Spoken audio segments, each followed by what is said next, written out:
Bismillahirrahmanirrahim. Assalamualaikum warahmatullahi wabarakatuh.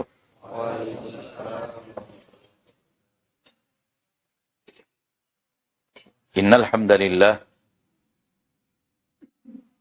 nahmaduhu wa nasta'inuhu wa nastaghfiruh wa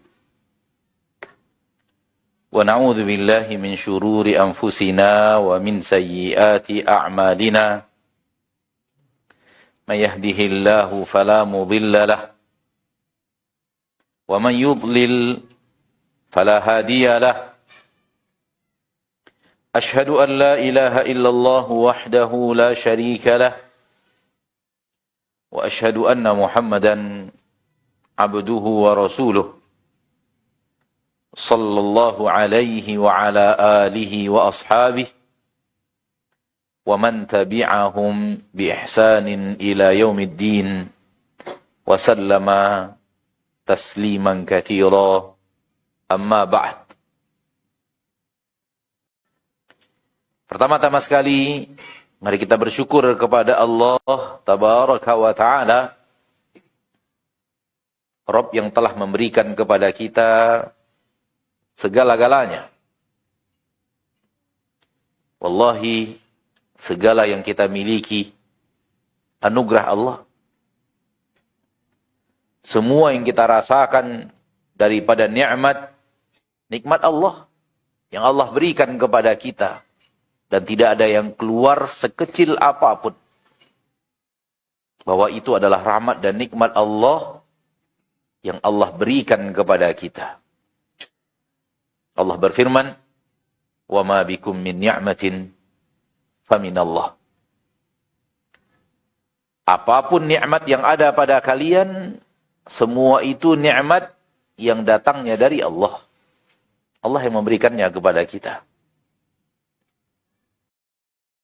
Hidup kita ini, setiap harinya, setiap jamnya, bergelimang dengan nikmat-nikmat Allah yang sangat banyak. Tanpa nikmat itu, wallahi, kita tidak mungkin bisa melakukan apa-apa. Di antara rahmat Allah yang sangat besar adalah Allah tidak serta-merta menghukum kita di saat kita melakukan kesalahan. Kalau Allah ingin lakukan itu, wallahu fa'alul lima yurid. Allah maha bisa mengerjakan apapun yang ia ingin kerjakan. Apapun yang ia ingin lakukan. Innahu ala kulli syai'in qadir. Allah maha bisa atas segala sesuatu. Kalau Allah ingin melakukannya, maka Allah bisa lakukan. Dan kalau itu yang Allah lakukan kepada kita, hancur hidup kita. Sekiranya kita berbuat maksiat dengan mata, Allah bisa saja hentikan nikmat mata itu kepada kita. Bisa. Kalau Allah mau, la qaddarahullah, semoga Allah tidak takdirkan dalam hidup kita. Di saat kita berbuat maksiat dengan mata, Allah hentikan nikmat mata. Di saat kita berbuat maksiat dengan lisan, Allah hentikan nikmat lisan. Atau di saat kita berbuat maksiat dengan telinga, dengan pendengaran, Allah hentikan nikmat pendengaran. Bisa. Namun Allah maha pengasih, maha penyayang, yang mengasihi dan menyayangi hambanya lebih daripada kasih sayang yang pernah diberikan oleh kedua orang tua kita kepada kita. Kalau itu yang Allah kerjakan kepada kita, hidup kita hancur. Apa yang bisa dilakukan seorang yang buta, tuli, dan bisu?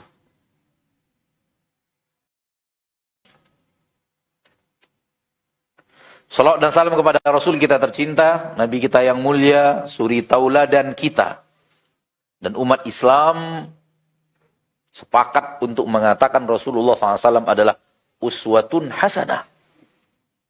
Akan tetapi, kesepakatannya baru sebatas omongan.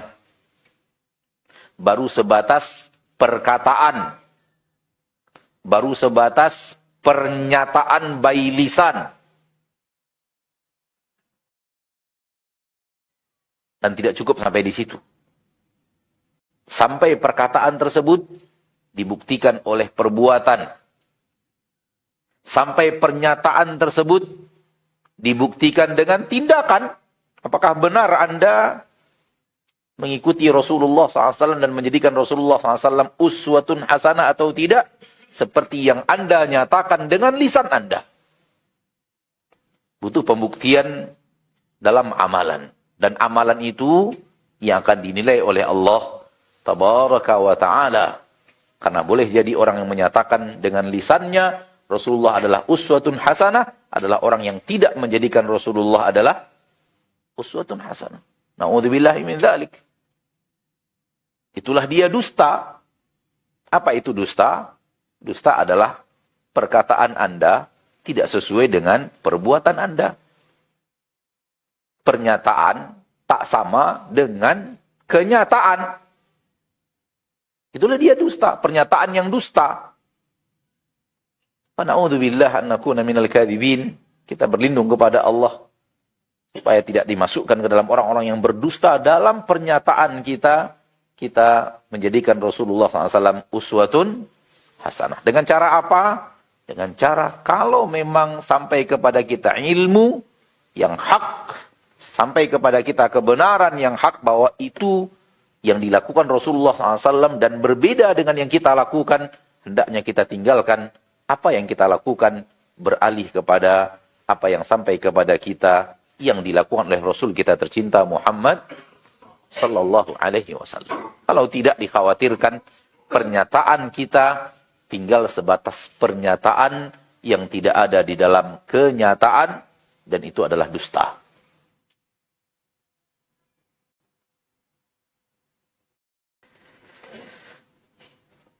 Dan orang-orang yang ikut sunnah, serius mengikuti sunnah Rasulullah SAW secara perkataan dan amalan.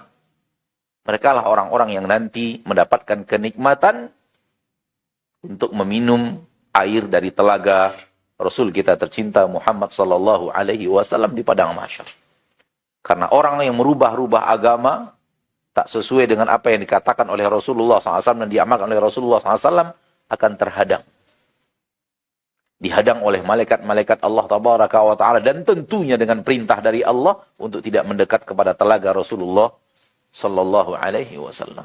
Semoga Allah Tabaraka wa Ta'ala jadikan kita di antara umat-umat Nabi Muhammad SAW yang meminum dari telaga Rasul kita tercinta sallallahu alaihi wasallam di padang mahsyar, dengan benar-benar menjadikan beliau sebagai suri tauladan.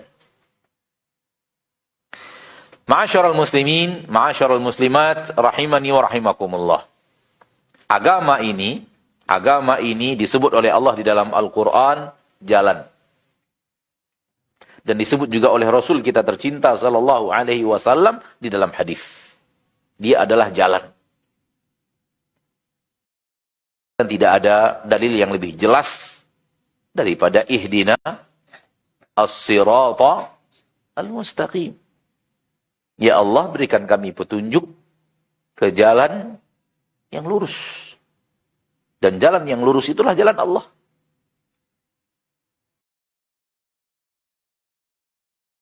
Jalan yang lurus adalah agama Allah yang Allah Tabaraka wa Ta'ala turunkan ke permukaan bumi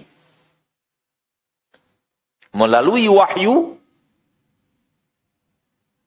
yang sesuai dengan apa yang Allah turunkan ke permukaan bumi. Itulah dia jalan yang lurus.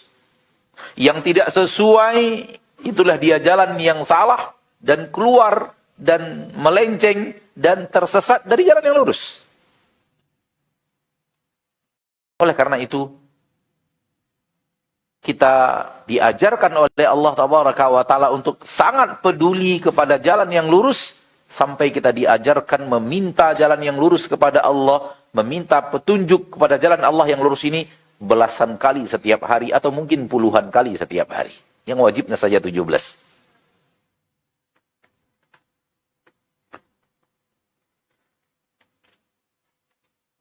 Dan kalau kita perhatikan, seorang muslim meminta kepada Allah hidayah ke jalan yang lurus lebih banyak daripada dia meminta rezeki kepada Allah.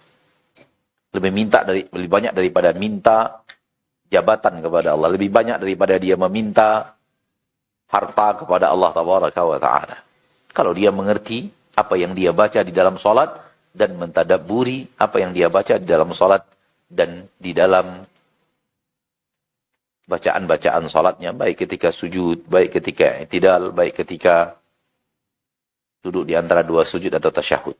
Di dalamnya permintaan-permintaan hidayah, permintaan petunjuk, dan permintaan agar Allah Tabaraka wa Ta'ala memberikan kepadanya hidayah ke jalan yang diridhoi dan dicintai Allah Tabaraka wa Ta'ala. Intinya yang ingin Anda sampaikan di awal adalah agama ini Allah sebut jalan. Agama ini disebut oleh Allah di dalam Al-Quran adalah jalan. Dan kita harus berjalan di atasnya. Hidup kita ini adalah perjalanan. Dan jangan lupa bahwa kita sedang berjalan di sebuah jalan yang tidak tampak. Jalan yang tampak itu dia. Yang bisa kita tempuh dengan sepeda motor, yang bisa kita tempuh dengan mobil. Arah dan tujuannya kemana, ada rambu-rambu jalannya. Ada perapatan yang kita harus berhenti, saatnya kita harus bergerak, saatnya kita harus tidak boleh lewati rambu-rambunya. Ada aturan pada jalan-jalan itu, ya atau tidak? Kalau tidak, hancur kita. Hal yang sama, jalan yang tak terlihat. Namun kebanyakan manusia tidak peduli kepada jalan yang tak terlihat ini. Tak peduli. Sementara kalau jalan yang terlihat, dia peduli kepada rambu-rambu yang ada. Arah ke kiri, arah ke kanan. Saatnya Anda harus berhenti, ada lampu yang menyuruh Anda untuk berhenti, lalu dia berhenti. Kenapa kita merasa bahwa hidup kita ini tidak mesti harus mengikuti rambu-rambu yang diturunkan Allah di dalam Al-Quran dan rambu-rambu yang diajarkan oleh Rasulullah SAW kepada kita? Hai Muslim, wahai Muslimah, pahami bahwa hidup Anda adalah perjalanan. Jalan Anda harus dituntut oleh Allah dan Rasulnya berjalan di jalan yang tak terlihat. Dalam perkataan, ada rambu-rambu. Dalam apa yang dilihat, ada rambu-rambu. Dalam apa yang didengar, ada rambu-rambu. Kemana kaki harus melangkah, ada rambu-rambunya. Bahkan hati ketika bergerak, ada rambu-rambunya. Rambu-rambu jalan Allah jauh lebih hebat daripada rambu-rambu yang ada di jalan yang zahir, tempat kita berjalan setiap hari. Sejauh apa pentingnya rambu-rambu ini? Sepenting suksesnya Anda di akhirat di dalam dirimu.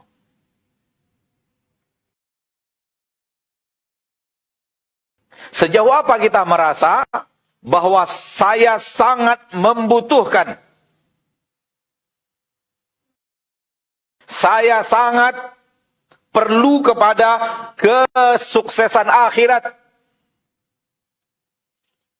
Saya adalah orang yang sangat membutuhkan, saya sukses di akhirat.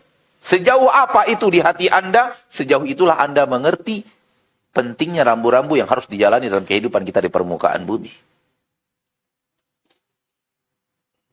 Namun ketika itu hilang di dada banyak manusia, ketika itulah dia tidak peduli kepada rambu-rambu yang dia harus berjalan di atasnya di permukaan bumi.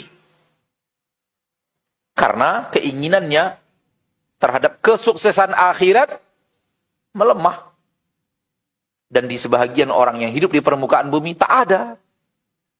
Orang yang kufur, tidak beriman kepada Allah Tabaraka wa Ta'ala, tak ada keinginan untuk sukses akhirat. Kenapa? In hiya illa hayatuna dunya. Kehidupan kita ini hanya kehidupan dunia.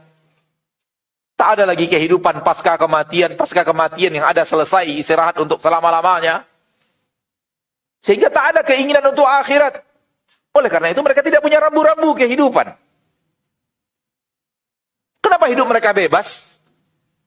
Kenapa mereka hidup tak ingin dilarang? Kenapa mereka hidup tak ingin diatur? Padahal hidup tidak mungkin nggak ada peraturan. Mustahil. Suatu hal yang mustahil di dalam kehidupan kita di permukaan bumi ini nggak ada aturan. Itu mustahil. Tidak bisa diterima oleh akal manusia, kehidupan manusia yang sangat banyak ini, dan interaksi manusia yang sangat banyak ini, hidup tanpa aturan, itu mustahil. Akan tetapi di zaman kita sekarang ini, mereka tidak mau diatur secara syariat. Mereka ingin hidup bebas dengan hawa nafsunya. Bebas dengan keinginannya melakukan apapun. Jangan dikatakan ini haram. Jangan dikatakan ini jalan ke neraka. Jangan dikatakan ini jalan ini murkai Allah. Jangan dikatakan bahwa ini jalan yang akan menghancurkan dirimu. Biarkan saya memilih. Toh pada akhirnya saya akan bertanggung jawab. Asal saya tidak menyusahkan Anda. Biarkan saya melakukan apapun yang ingin saya lakukan. Ini yang diinginkan manusia sekarang dengan kebebasan. Hak asasi manusia wa na'udzubillah. Oleh karena itu orang yang di hatinya tidak ada keinginan untuk kesuksesan akhirat atau sangat lemah keinginannya untuk sukses di akhirat, tidak peduli kepada rambu-rambu yang ada di jalan Allah Tabaraka wa Ta'ala yang telah Allah turunkan di dalam Al-Quran, yang telah diajarkan oleh Nabi kita tercinta Muhammad Sallallahu Alaihi Wasallam.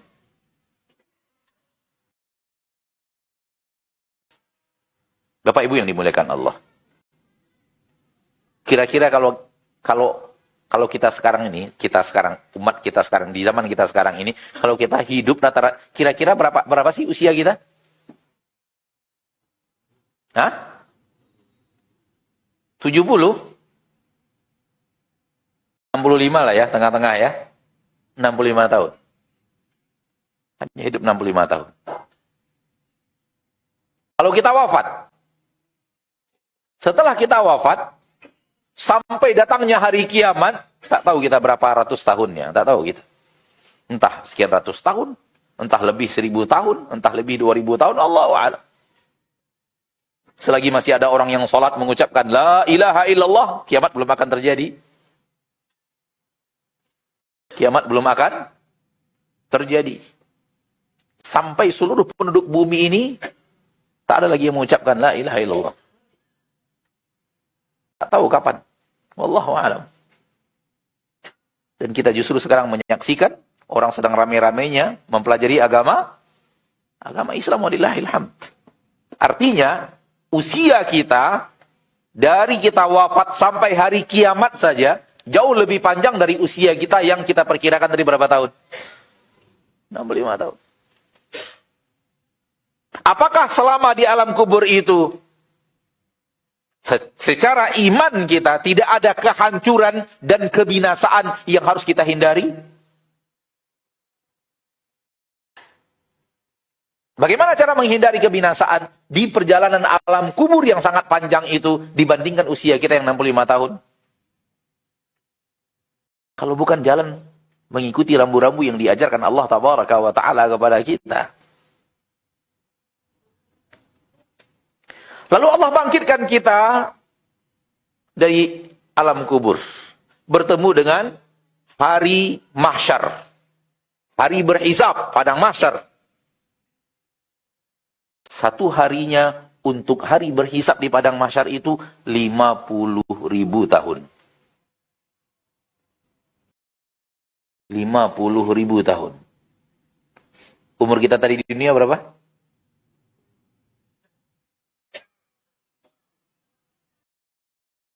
Tidak adakah keinginan, ingin terhindar dari mara bahaya di 50.000 tahun hari berhisab, hari padang mahsyar, hari di mana manusia berkumpul?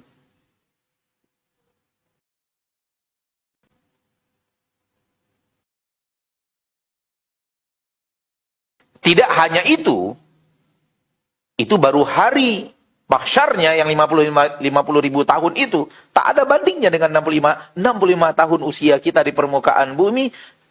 Hari setelahnya adalah hari yang kekal abadi, imma kekal di surga di dalam kenikmatan Allah tiada tara, imma kekal neraka wal iyadu billah dalam adab tiada tara, imma ke neraka dulu baru setelah itu ke surga.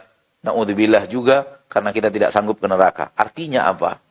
Usia yang akan kita jalani nanti pasca kematian jauh lebih panjang, saudaraku, saudariku, dari usia kita di permukaan bumi ini. Tidakkah ada keinginan untuk sukses di akhirat kelak dan terhindar dari mara bahaya dalam kehidupan di akhirat kelak? Tidakkah ada keinginan itu, wahai orang-orang yang tidak mau mengikuti rambu-rambu dan keterangan-keterangan Allah yang ada di permukaan bumi?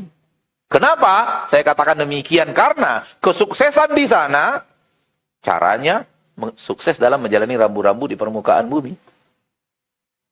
Sukses berjalan di jalan syariat yang Allah turunkan, yang kita minta kepada Allah, ihdinas siratal mustaqim, itulah dia kesuksesan akhirat.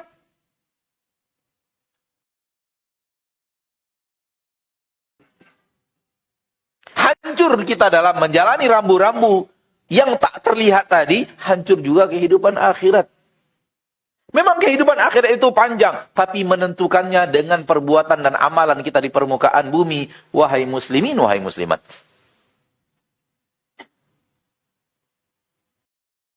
Oleh karena itu, izinkan saya mengingatkan diri sendiri dan mengingatkan kita semua kaum muslimin dan muslimat, jangan merasa apa yang kita lakukan di permukaan bumi ini yang hilang membias. Tanpa terasa, kalau tidak diingat-ingatkan, kita mengarah ke sana. Seolah-olah apa yang kita kerjakan, ya sudah hilang. Apa yang sudah berlalu kemarin, ya sudah kemarin, udah gak ada apa-apa lagi, habis.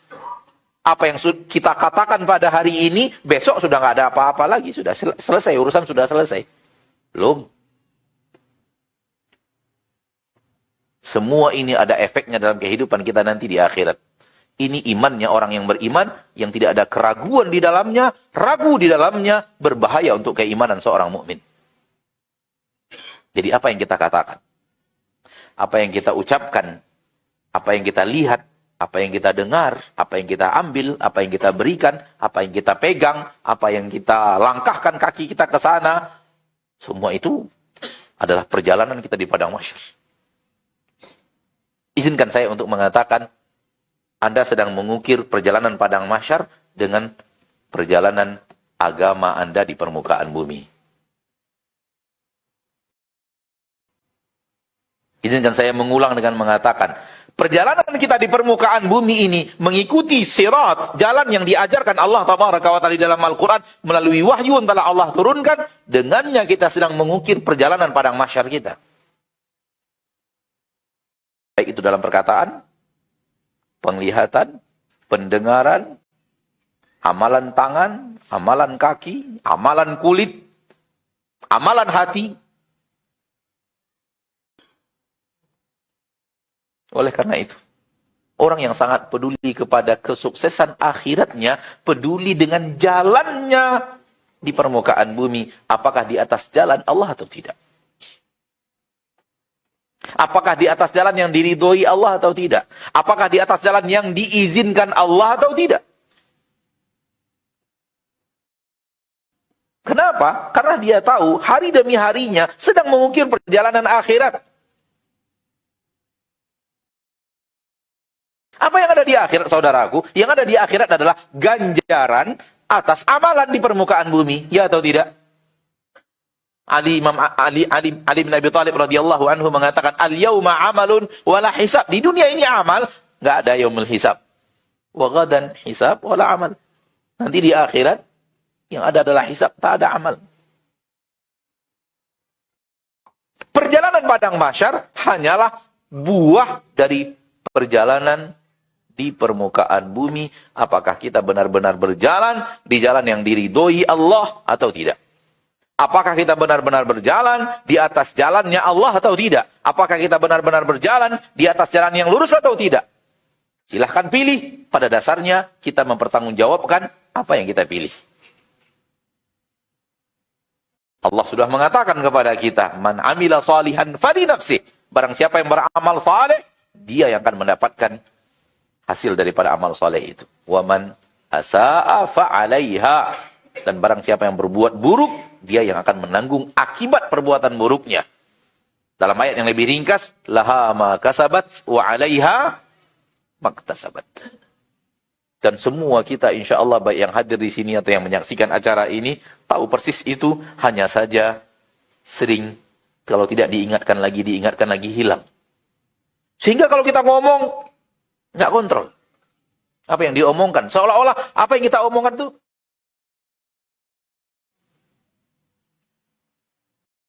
dia tercatat, nanti ada pertanggungjawabannya.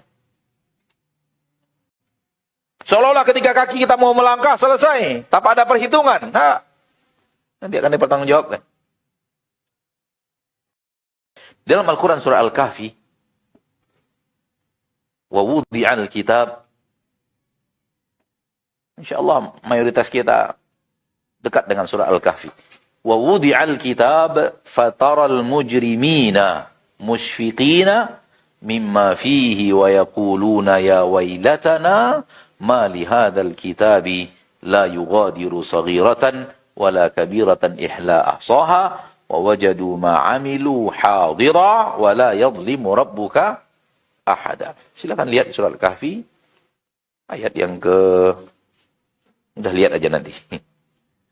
Wa wudi'al kitab, ketika kitab dibentangkan, ketika kitab diperlihatkan dan diberikan, fataral mujrimina, ketika itu engkau akan melihat orang-orang yang di dunia berbuat maksiat, tidak berjalan di atas jalan Allah.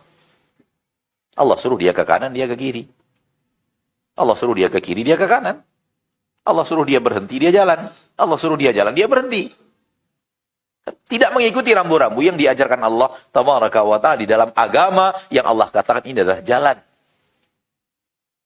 Namun seperti yang kita katakan tadi, jalan yang tak terlihat. Kita harus mengikuti jalan itu. Ada rambu-rambunya, namun dia tidak terlihat.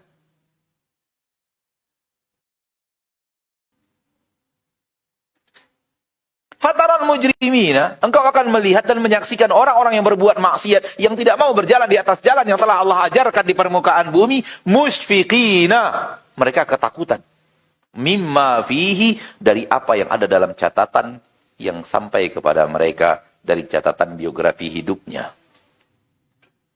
Di sini mari kita sedikit berhenti dengan mengatakan, hai manusia, ada apa dengan dirimu takut? Bukankah itu dirimu? Paham yang saya maksud? Kenapa takut? Kenapa takut membaca bukumu? Itu adalah sejarah hidupmu. Kok takut? Dulu ketika mengamalkan di dunia, kenapa nggak pakai takut? Kenapa ketika melakukannya di dunia pakai ketawa, ketiwi? Justru orang yang menasihati kita untuk meninggalkan itu dan kembali kepada jalan Allah Tabaraka wa Ta'ala, kita hinakan, kita tuding, kita anggap orang yang sok dan semacamnya. Kenapa takut sekarang? Bukankah itu biografi hidupmu? Bukankah itu dirimu sendiri? Bukankah itu perkataan, penglihatan, pendengaran, langkah kakimu, apa yang kau ambil dan kau terima, apa yang kau sentuh dan apa yang kau fikirkan dalam kehidupan harianmu? Kenapa takut? Karena sudah bertemu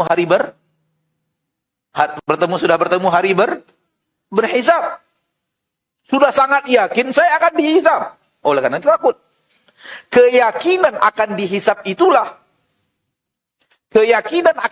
itulah bawa ke permukaan bumi. Kalau ingin selamat.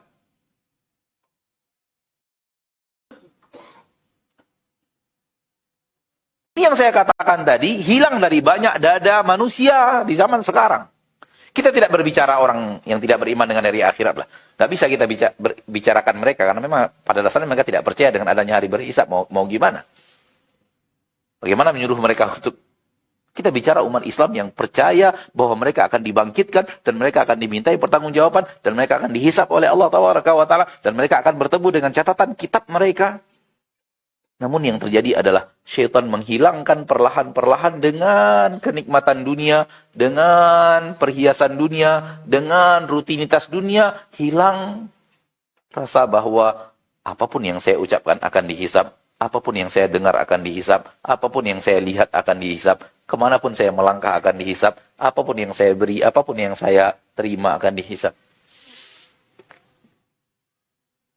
Berapa anggota tubuh kita yang kita diberikan oleh Allah kekuatan untuk mengontrolnya?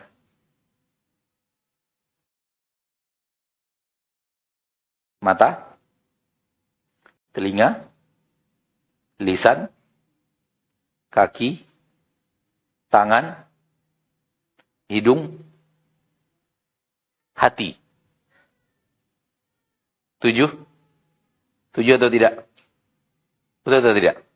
Coba. Mata, telinga, lidah,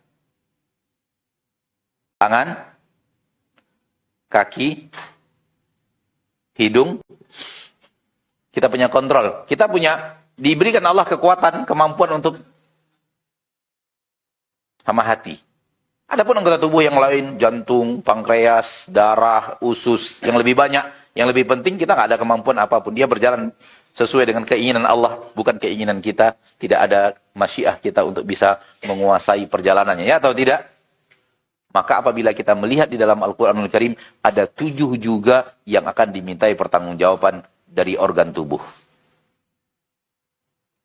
Hati, mata, telinga, lidah, kaki, tangan, yang ketujuh apa? Hidung nggak ada. Enggak juga. Kulit. Kejebak kan teman nyebut hidung kan? Nggak ada di dalam Al-Quran hidung dimintai pertanggungjawaban. Nggak ada di dalam hadis hidung dimintai pertanggungjawaban. Kalau kita kembali kepada Al-Quran ada 7. Ulangi.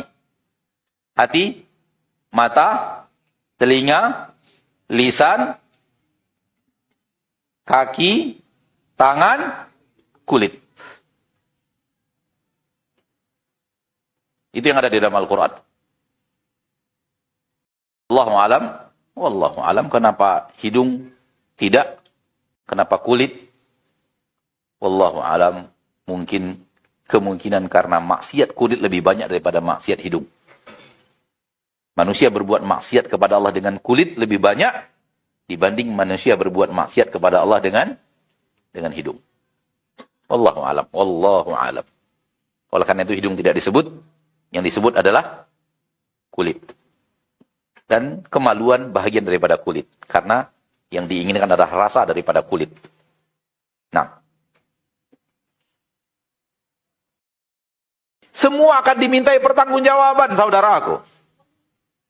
Oleh karena itu, hadirkan rasa kepastian tadi orang-orang sehingga takut, tarik, usahakan ada dalam kehidupan kita di permukaan bumi ketika kita beramal dan sedang berjalan di atas jalan agama ini.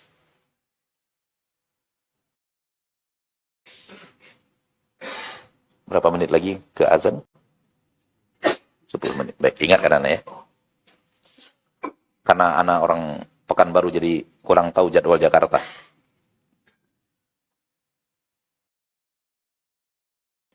Fataral mujrimina musyfiqina mimma fihi. Engkau akan menyaksikan orang-orang yang berbuat dosa. Bukankah ketika mereka berbuat dosa di permukaan bumi, mereka tertawa. Mereka bahagia. Mereka merasa bebas untuk berbuat, tak ingin diatur oleh Allah dalam aturan-aturan ilahi. Tak ingin ada rambu-rambu kehidupan. Yang penting apa yang saya mau, apa yang saya suka. Yang penting saya tidak ganggu Anda, jangan ganggu saya. Kenapa sekarang ketakutan? Bukankah itu dirimu sendiri? Bukankah apa yang dalam catatan hidup itu, apa yang kau lihat, apa yang kau dengar, apa yang kau ambil, apa yang kau Allah tidak akan pernah menzolimi kita dengan dosa orang lain diberikan kepada kita.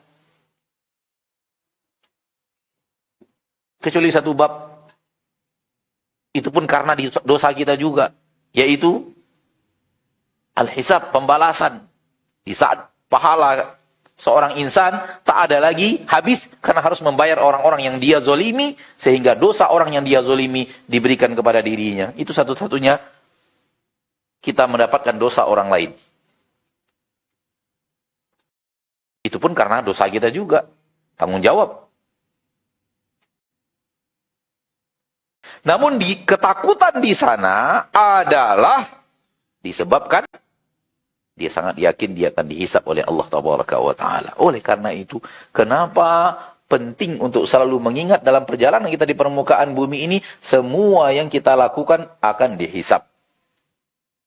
Itulah yang akan ngerem kita dari perbuatan-perbuatan yang tidak diridhoi Allah di rambu-rambu yang telah kita ketahui.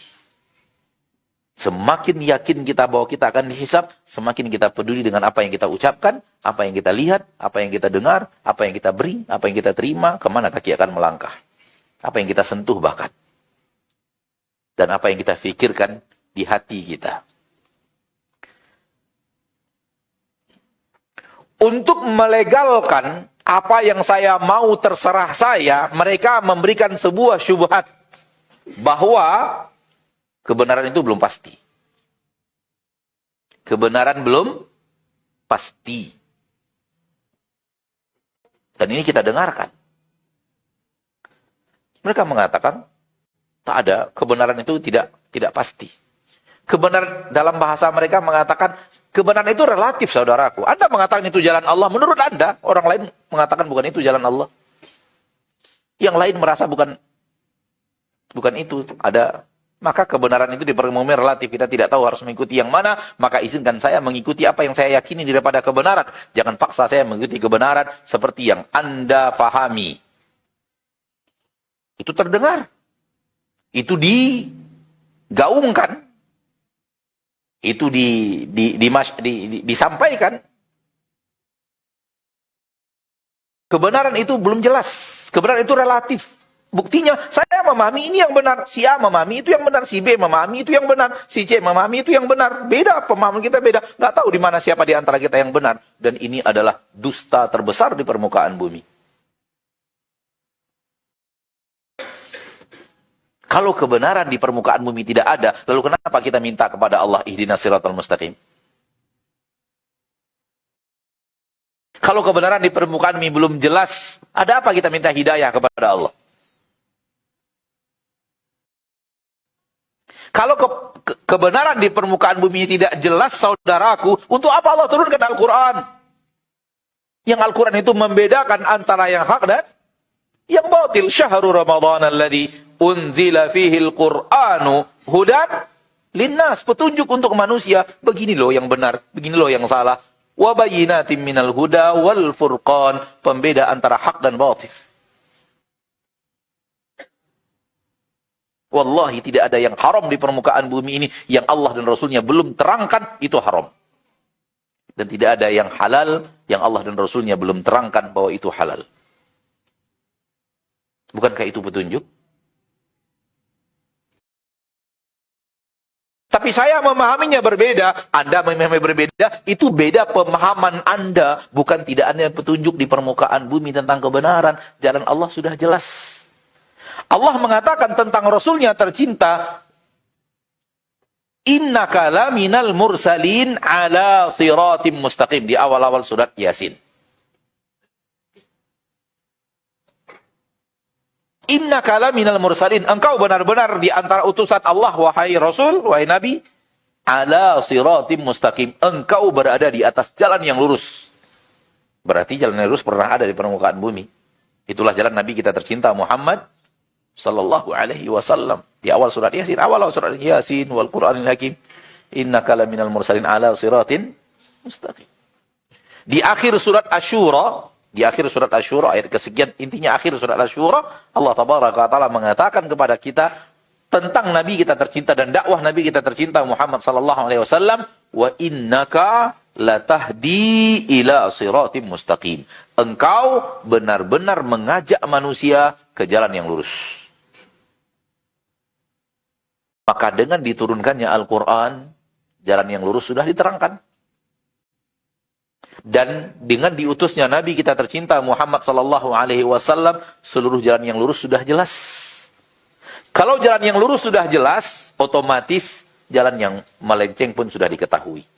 Kalau yang lurus sudah diketahui, yang melenceng sudah jelas. Sudah belum? 3 menit lagi, baik.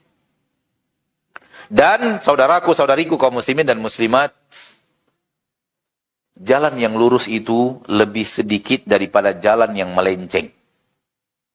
Jalan yang lurus itu lebih sedikit dari jalan yang melenceng. Oleh karena itu, Al-Quran mengajarkan kepada kita jalan yang lurus. Oleh karena itu, Al-Quran dan hadis mengajarkan kepada kita mana jalan yang benar. Bukan mana jalan yang sesat.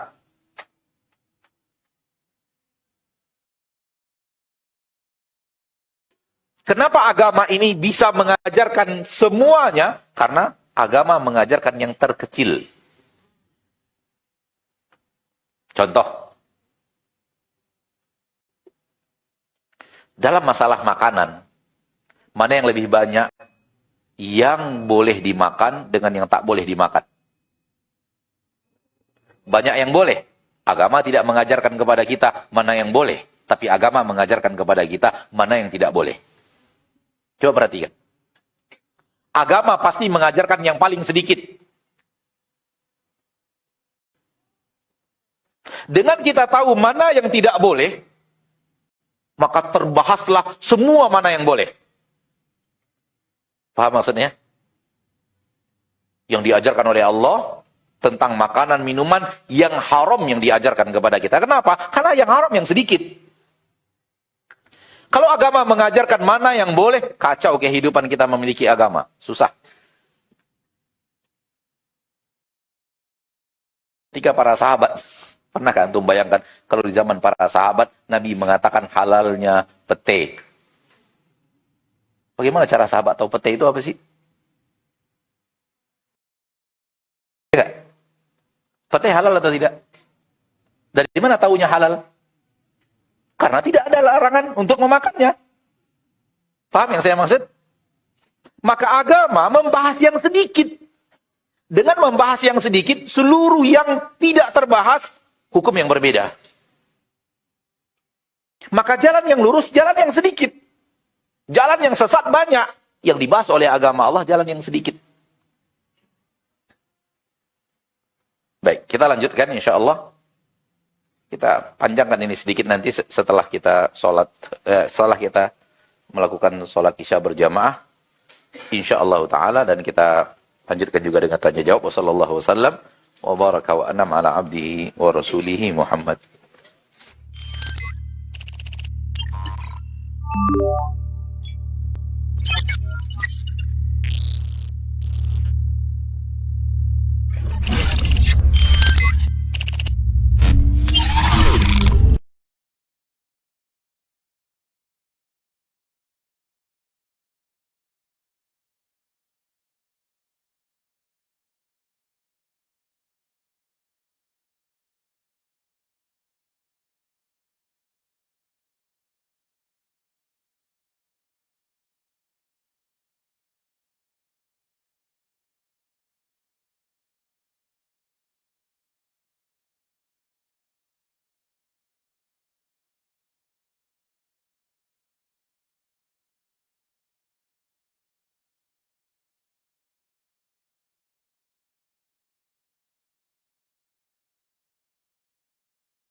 Dakwah di bumi yang sangat jauh, di negeri yang sangat terpencil. Bahkan tidak sedikit dari mereka yang mendapatkan hidayah kepada sunnah Rasulullah SAW melalui media Asel TV yang kita cintai. Semoga apa yang antum berikan merupakan pembuka kebaikan, merupakan pembuka hidayah bagi saudara-saudari antum menuju jalan yang sesuai dengan sunnah Nabi kita tercinta SAW, sehingga di akhirat mendapatkan pahala bagaikan seorang yang di tangannya Allah Tabaraka wa Ta'ala bukakan hidayah kepada seseorang.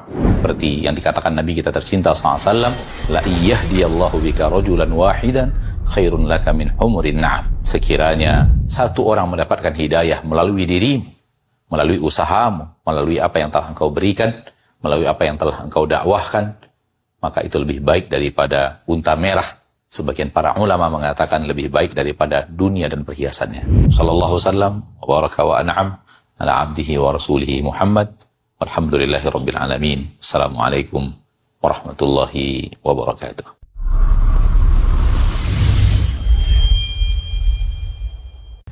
Alhamdulillah, telah hadir aplikasi dakwah yang menunjang kebutuhan umat muslim dalam melaksanakan ibadah harian yang sesuai dengan tuntunan Al-Quran dan As-Sunnah. Asil App hadir dengan fitur-fitur sebagai berikut: TV dan radio streaming. Fitur ini memudahkan pengguna untuk mengakses tayangan Asil TV, radio, dan televisi dakwah lainnya dalam genggaman pengguna. Fitur infak. Pengguna dapat menyalurkan infak untuk pembangunan Markas Sunnah Nusantara Al-Hijrah dan infak pendidikan di Markas Sunnah Nusantara Al-Hijrah kapan saja dan di mana saja dengan sangat mudah. Al-Quran dan Hadis. Fitur Al-Quran yang dilengkapi dengan terjemahan per kata, per ayat, dan ke depan insya Allah akan dilengkapi juga dengan tafsir. Dan fitur hadis yang memuat 8 kitab hadis populer yang bisa kita baca serta pelajari kapan saja dan di mana saja. Fitur kajian. Playlist serial kajian Asil TV guna memudahkan pengguna dalam menyimak video kajian secara berurutan dan sesuai tema. Fitur zakat. Mempermudah pengguna dalam menghitung zakat harta. Fitur zikir. Panduan zikir harian mulai dari zikir bangun tidur, zikir pagi dan petang, hingga zikir sebelum tidur. Fikih dan artikel dakwah. Menyajikan berbagai kitab fikih dalam format PDF yang dapat dibaca dan dipelajari kapan saja. Dan nasihat Islam melalui artikel dakwah yang update setiap harinya. Fitur Murotal. Audio tilawah Al-Quran dari kori-kori terbaik. Info masjid. Mengetahui lokasi masjid terdekat, info kegiatan masjid, memudahkan jemaah untuk menghubungi call center masjid guna mendapatkan informasi terkait masjid lainnya. Jadwal sholat, arah kiblat, dan kalender hijriah. Memberikan notifikasi jadwal sholat, penunjuk arah kiblat, dan mengetahui penanggalan dalam kalender hijriah. Semua terangkum dalam satu genggaman. Asil App, asli dan dari hati. Ikutilah kajian akbar bersama Ustaz Abu Zubair Hawari LCMA dengan tema Aku Ingin Seperti Mereka. Imam Malik rahimahullah ta'ala juga berkata, aku ini hanyalah manusia biasa. Kadang aku keliru, kadang aku benar. Ahad, 9 Februari 2025, pukul 9 waktu Indonesia Barat, di Masjid Al-Hijrah, Markas Sunnah Nusantara Al-Hijrah, Pekanbaru. Maka lihatlah di dalam kitabku, lihatlah pendapat-pendapatku. Semua yang sesuai dengan Al-Quran dan Sunnah, maka ambil. Dan semua perkataanku, pendapatku yang aku tuliskan di kitab-kitabku tidak sesuai dengan Al-Quran dan Sunnah, maka tinggalkanlah. Saksikan di Asil TV.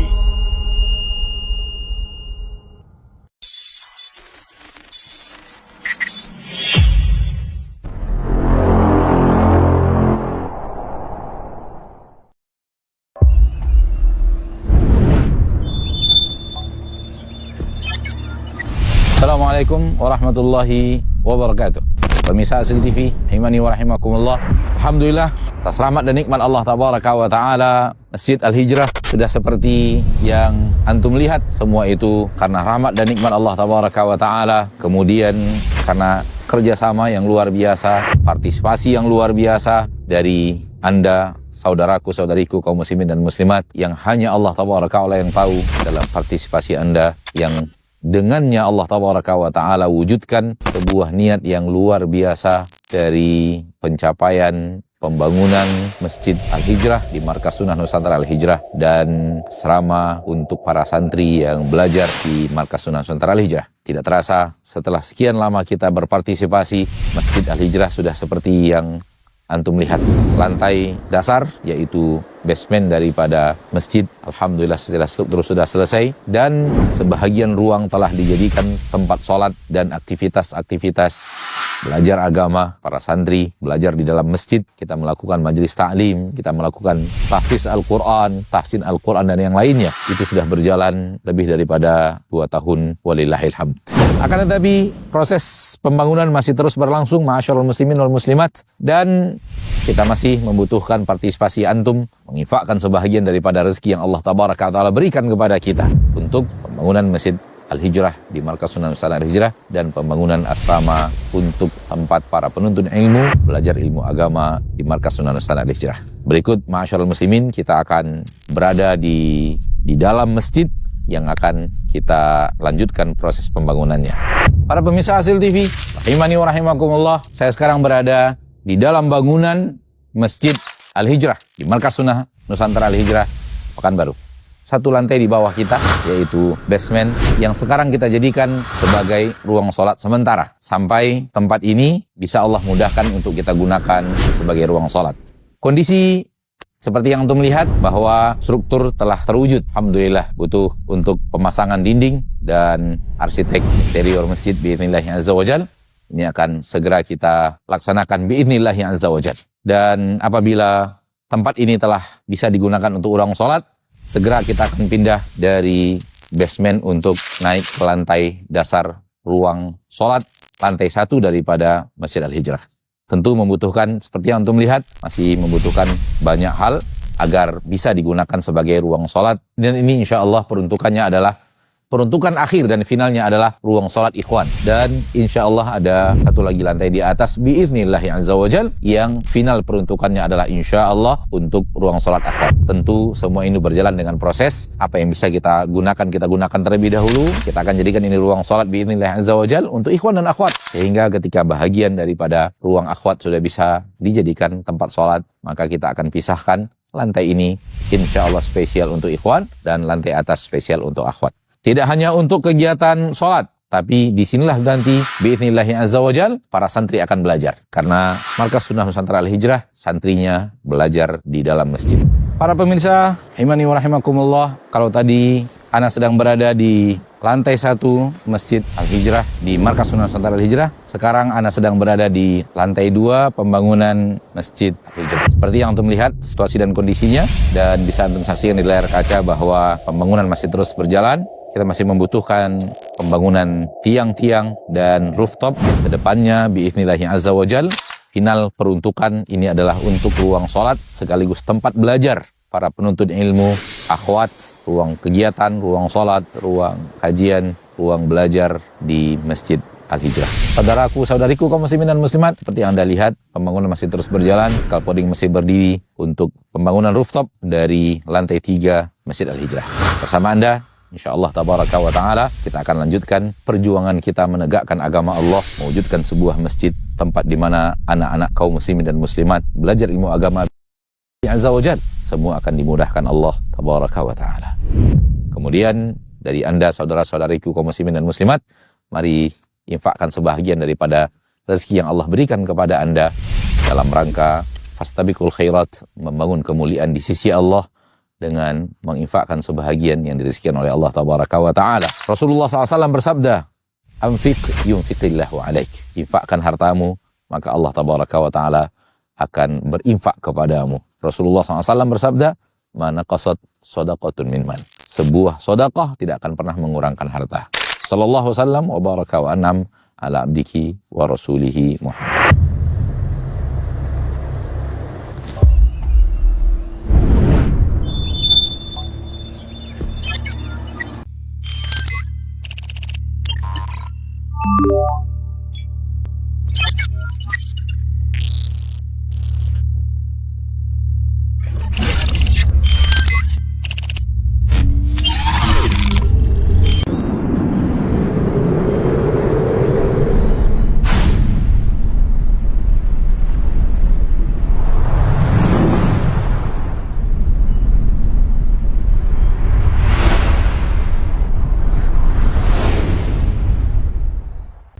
Alhamdulillah, telah hadir aplikasi dakwah yang menunjang kebutuhan umat muslim dalam melaksanakan ibadah harian yang sesuai dengan tuntunan Al-Quran dan As-Sunnah. Asil App hadir dengan fitur-fitur sebagai berikut. TV dan radio streaming. Fitur ini memudahkan pengguna untuk mengakses tayangan Asil TV, radio, dan televisi dakwah lainnya dalam genggaman pengguna. Fitur infak. Pengguna dapat menyalurkan infak untuk pembangunan Markas Sunnah Nusantara Al-Hijrah dan infak pendidikan di Markas Sunnah Nusantara Al-Hijrah kapan saja dan di mana saja dengan sangat mudah. Al-Quran dan Hadis. fitur Al-Quran yang dilengkapi dengan terjemahan per kata, per ayat, dan ke depan insya Allah akan dilengkapi juga dengan tafsir. Dan fitur hadis yang memuat 8 kitab hadis populer yang bisa kita baca serta pelajari kapan saja dan di mana saja. Fitur kajian. Playlist serial kajian Asil TV guna memudahkan pengguna dalam menyimak video kajian secara berurutan dan sesuai tema. Fitur zakat, mempermudah pengguna dalam menghitung zakat harta. Fitur zikir, panduan zikir harian mulai dari zikir bangun tidur, zikir pagi dan petang, hingga zikir sebelum tidur. Fikih dan artikel dakwah, menyajikan berbagai kitab fikih dalam format PDF yang dapat dibaca dan dipelajari kapan saja. Dan nasihat Islam melalui artikel dakwah yang update setiap harinya. Fitur Murotal, audio tilawah Al-Quran dari kori-kori terbaik. Info masjid, mengetahui lokasi masjid terdekat, info kegiatan masjid, memudahkan jemaah untuk menghubungi call center masjid guna mendapatkan informasi terkait masjid lainnya. Jadwal sholat, arah kiblat, dan kalender hijriah, memberikan notifikasi jadwal sholat, penunjuk arah kiblat, dan mengetahui penanggalan dalam kalender hijriah. Semua terangkum dalam satu genggaman. Asil App, asli dan dari hati.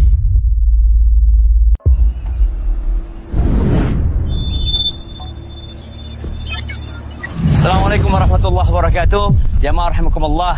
Ana sempat berdiri di tempat ini berapa tahun yang lalu kira-kira Ustaz? 2 tahun yang lalu. 2 tahun yang lalu ya. 2 tahun yang lalu itu belum ada bangunan yang kita lihat di belakang ini. Dan alhamdulillah bangunan umat Islam sudah jadi. Markas Sunnah Nusantara Al-Hijrah ini sudah beraktivitas dan sekarang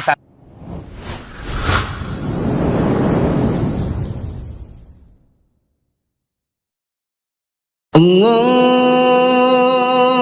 Akbar, Allahu Akbar, Allahu Akbar, Allahu Akbar. Ashhadu an la ilaha illallah.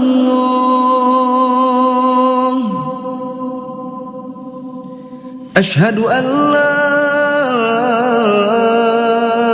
ilaha illallah.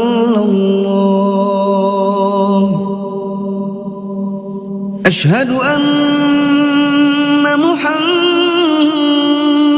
Rasulullah. Ashhadu anna Muhammadar Rasulullah.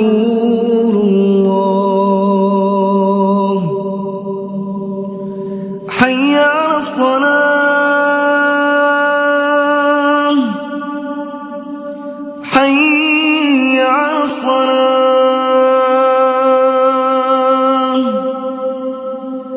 hayya 'alal falah,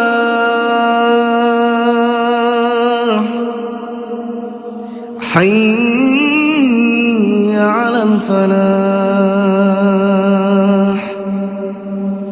Allahu Akbar, Allahu Akbar. La ilaha illallah.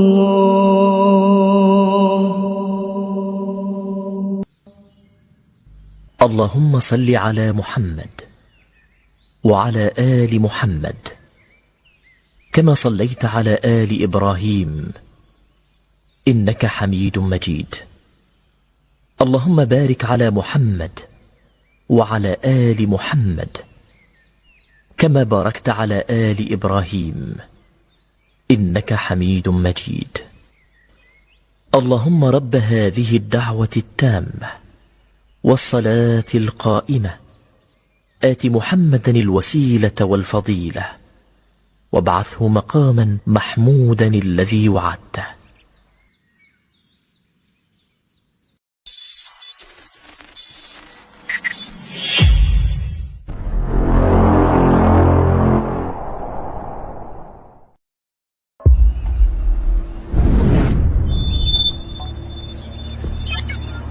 Assalamualaikum warahmatullahi wabarakatuh. Jamaah rahimakumullah. Ana sempat berdiri di tempat ini berapa tahun yang lalu kira-kira Ustaz? 2 tahun yang lalu. 2 tahun yang lalu ya. 2 tahun yang lalu itu belum ada bangunan yang kita lihat di belakang ini. Dan alhamdulillah bangunan umat Islam sudah jadi. Markas Sunnah Nusantara Al-Hijrah ini sudah beraktivitas dan sekarang santrinya sudah 112. Kemudian kegiatan di masjid sudah berjalan. Tinggal bagaimana kita bersama-sama menyelesaikan proyek ini. Ya, proyek ini kalau kata Ustaz Maududi butuh waktu panjang, tapi yang jelas kita harus segera, Ustaz. Insya Allah. Karena umur kita nggak ada yang tahu ya.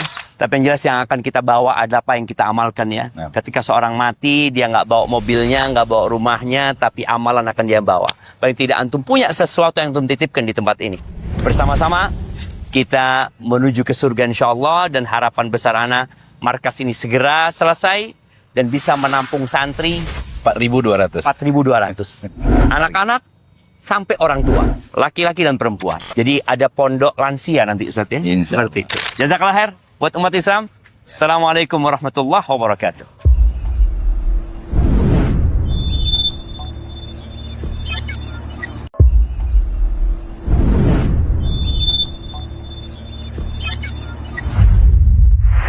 الحمد لله رب العالمين وصلى الله وسلم على نبينا محمد وعلى آله وصحبه أجمعين. أما بعد، ما شاء الله تبارك الله، أنا بين الشباب أسأل الله أن يحفظهم وأن يبارك فيهم. وبهذه المناسبة وأنا بين طلاب العلم أحب أن أذكر إخواني بكلمة لعلها تشجعنا جميعا إلى حضور مجالس العلم.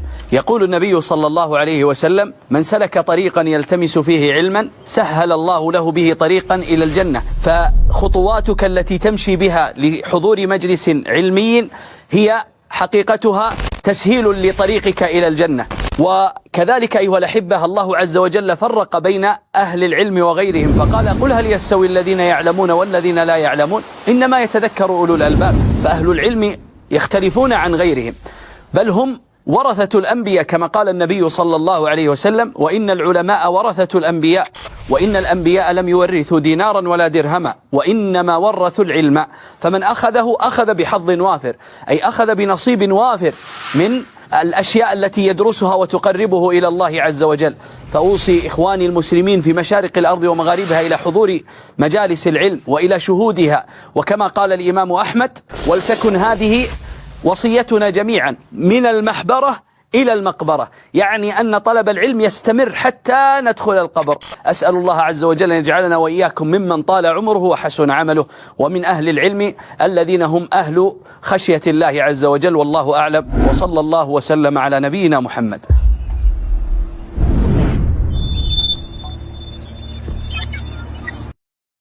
Assalamualaikum warahmatullahi wabarakatuh. Alhamdulillah telah tersedia RBT Ustadz Maududi Abdullah Hafizahullah. Allah hanya undur saudaraku. Allah hanya undur maksiat Anda. Untuk mengaktifkan RBT ini, caranya mudah. Bagi pengguna Telkomsel, ketik Maududi 07, kirim ke 1212 untuk RBT azab yang diundur. Dan ketik Maududi 08, kirim ke 1212 untuk RBT berhentilah dari riba.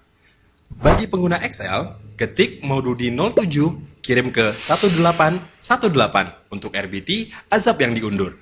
Dan ketik Maududi 08, kirim ke 1818 untuk RBT berhentilah dari riba.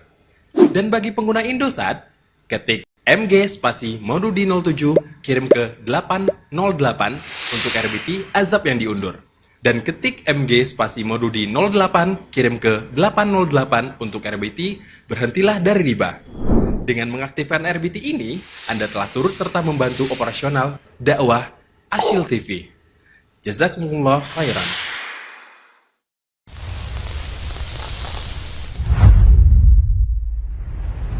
Bismillah, kaum muslimin yang dimuliakan Allah Subhanahu wa taala, di antara bentuk kita bersyukur kepada Allah Subhanahu wa taala atas berbagai bentuk kemajuan adalah kita menjadikan teknologi adalah sebagai teman kita untuk mempelajari agama kita. Dan hari ini telah hadir satu aplikasi yang bisa dalam genggaman tangan kita lewat HP, yaitu aplikasi Asyil F. Nah, di aplikasi ini kaum muslimin yang dimuliakan Allah Subhanahu wa taala, kita dapat mengakses ilmu di mana di situ ada stream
إن الحمد لله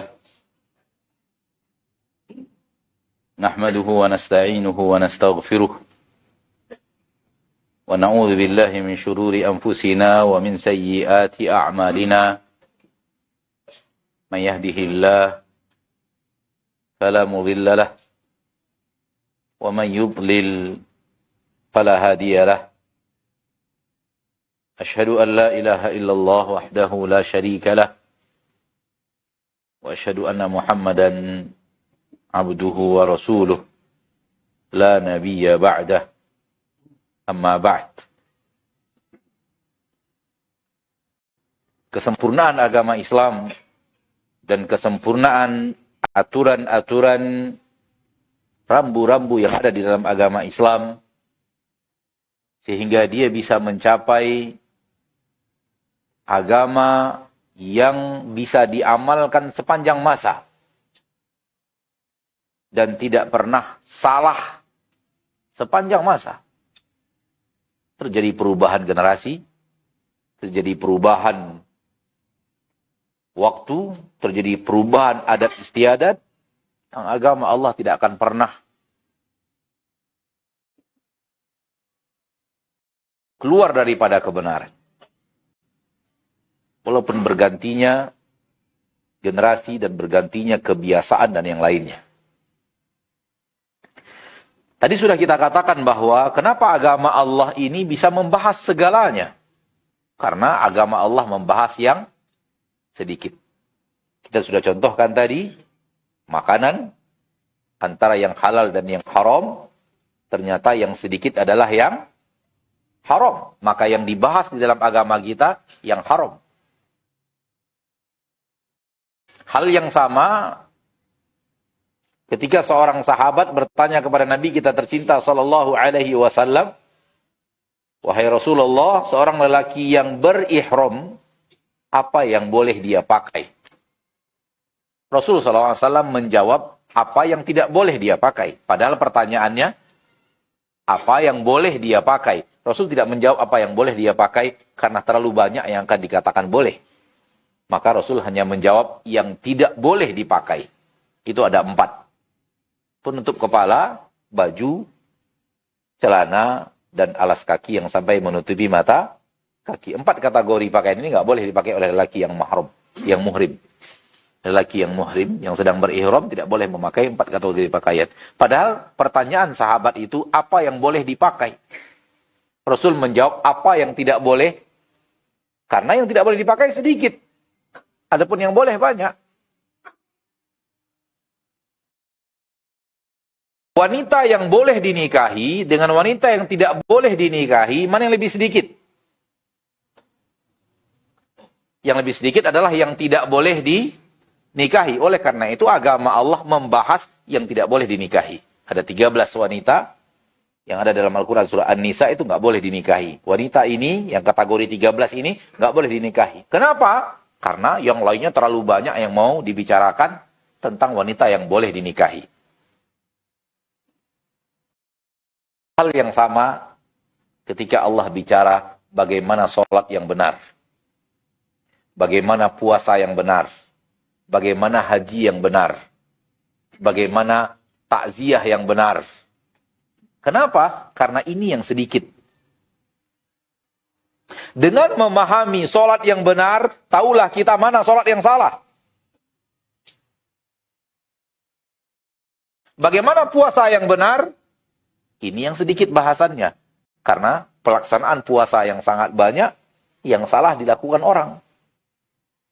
Maka ketika Allah Tabaraka wa Ta'ala memerintahkan sebuah ibadah, Allah membahas yang benarnya. Karena yang salahnya banyak. Ketika Allah bicara makanan, Allah bicara yang haramnya, karena yang halalnya banyak. Maka di dalam rambu-rambu ibadah, ikuti apa yang diajarkan, jangan tanyakan mana dalil bahwa ini tidak boleh. Ketika dia tidak diajarkan, berarti tidak boleh. Ketika tidak seperti itu yang diajarkan, cara yang diajarkan oleh Nabi kita tercinta, fahamlah kita melenceng dari jalan yang lurus. Terlalu banyak orang sekarang mengamalkan pengamalan-pengamalan yang berbeda dengan apa yang diajarkan Nabi SAW, dan dia mengatakan mana dalilnya bahwa yang seperti ini terlarang. Dan dia minta dalil khusus dari Al-Quran atau hadis yang spesifik membicarakan apa yang dia lakukan ini terlarang.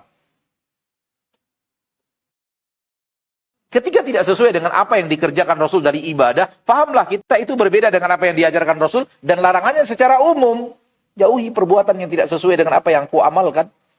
Tidak sesuai dengan apa yang aku ajarkan. Seluruh amalan yang tidak aku ajarkan akan ditolak oleh Allah Tabaraka wa Ta'ala. Semua ini dalil yang melarang amalan tidak sesuai dengan apa yang diajarkan oleh Nabi kita tercinta Muhammad Sallallahu Alaihi Wasallam. Maka ketika bicara sholat, Rasul bicara bagaimana sholat yang benar. Karena sholat yang salah banyak. Ketika membicarakan puasa, Rasul membicarakan bagaimana puasa yang benar. Karena cara orang berpuasa yang salah banyak. Ketika Rasul mengajarkan bagaimana melaksanakan manasik haji, Rasul membicarakan mana manasik haji yang benar, karena nanti akan banyak cara-cara yang salah dalam cara manasik haji. Dan begitu seterusnya. Yang dibahas oleh agama kita selalu yang sedikit. Baik. Ingat saudaraku, apa yang tadi kita katakan bahwa hidup kita di permukaan bumi ini sedang berjalan. Dan ada rambu-rambu. Dan sebahagian besar rambu-rambu itu kita tahu. Dan sebahagiannya tidak. Yang kita tidak tahu, diperintahkan Allah kita untuk bertanya kepada yang tahu sebelum kita amalkan. Yang kita tidak tahu, jangan berani langsung amalkan. Tapi bertanyalah kepada yang tidak tahu. Maaf, bertanyalah kepada yang mengerti. Kalau kita tidak tahu, bertanya kepada yang tahu. Inilah dia perintah Allah kepada kita yang tidak tahu ketika akan mengamalkan. Fas'alu ahla dzikri in kuntum la ta'lamun. Tanyakan kepada ahli zikir, ahli agama, ahli mengerti syariat, orang yang belajar agama Allah Tabaraka wa Ta'ala, in kuntum la ta'lamun, jikalau engkau tidak mengetahuinya. Yang tahu amalkan, yang tidak tahu bertanya dulu sebelum mengamalkannya. Mari kita lihat Al-Quran surat Al-A'raf ayat ke-16 dan 17. Ketika Allah berbicara tentang iblis, dan di saat Allah mengusir iblis dari surga, apa yang Allah katakan? Bahwa iblis mengatakan, qala fabima aghwaytani la'aq'udanna lahum siratakal mustaqim. Iblis berkata, disebabkan engkau telah menyesatkan aku, maka niscaya aku akan selewengkan mereka, lencengkan mereka, sesatkan mereka dari jalanmu yang lurus. Lihat, iblis pun mengatakan ada jalan yang lurus yang diajarkan Allah kepada manusia. Saya akan lencengkan dia dari jalan itu. Maka hati-hati. Yang diinginkan iblis dari kita adalah kita keluar dari jalan yang lurus. Kita tak sesuai dengan jalan yang diajarkan Allah dan diajarkan oleh Nabi kita tercinta SAW. Kemudian iblis mengatakan, dan ini sangat dahsyat, summa la'atiyannahum min baini aydihim, aku akan datangi mereka dari arah depan, wa min khalfihim, dari arah belakang, wa an aymanihim, dari kanan, wa an syama'ilihim, dari kiri. Hasil akhirnya, wala tajidu aktsarahum syakirin, kebanyakan mereka tak pandai bersyukur kepada engkau wahai Rabb. Tentara kalau diserang dari dua arah, depan dan belakang hancur. Iblis menyerang kita dari 4 arah. Dari depan, belakang, kanan, dan kiri. Karena permusuhan iblis sangat dahsyat, oleh karena itu Allah ingatkan kita, hati-hati, itulah yang diinginkan oleh iblis, ingin melencengkan, menyesatkan kalian dari jalan yang benar. Dia akan menyerang dari 4 arah. Dari depan, dari belakang, dari kanan, dan dari kiri.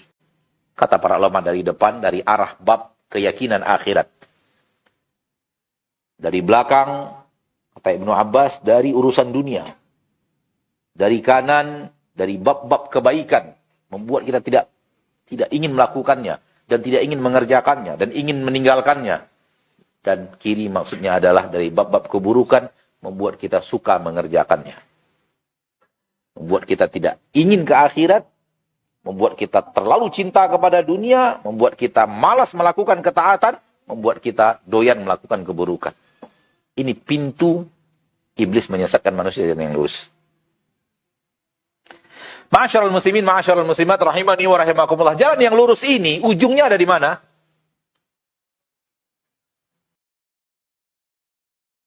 Ujung jalan yang lurus ini ada di mana? Di mana? Belum sampai. Masih ada lagi di atasnya. Ya, pertemuan dengan Allah. Jalan yang lurus ini, ujungnya adalah, terminal akhirnya adalah pertemuan dengan Allah. Maka perjalanan hidup kita ini, yang tadi yang kita katakan jalan yang punya rambu-rambu, jalan yang tak terlihat, yang rambu-rambunya banyak, adalah perjalanan kita untuk bisa bertemu dengan Allah yang kita ruku dan sujud kepadanya. Hai orang yang beriman, tidak inginkah bertemu dengan Rabbmu? Hai orang yang melaparkan diri, menghauskan diri di bulan Ramadan dan di luar Ramadan, tidakkah ingin bertemu dengan zat yang karenanya engkau melaparkan dirimu dan menghauskan dirimu? Wahai orang-orang yang meninggalkan apa yang dia sukai daripada kenikmatan dunia, tidakkah anda ingin bertemu dengan zat yang karenanya anda meninggalkan kesukaan duniamu, padahal nafsumu menginginkannya dan engkau berhenti untuk melakukan itu? Jalan ini, jalan yang kita berjalan di atasnya di permukaan bumi ini, jalan Allah yang Allah ajarkan ini, ujung terminal akhirnya pertemuan dengan Allah yang mengajarkan kepada kita jalan itu.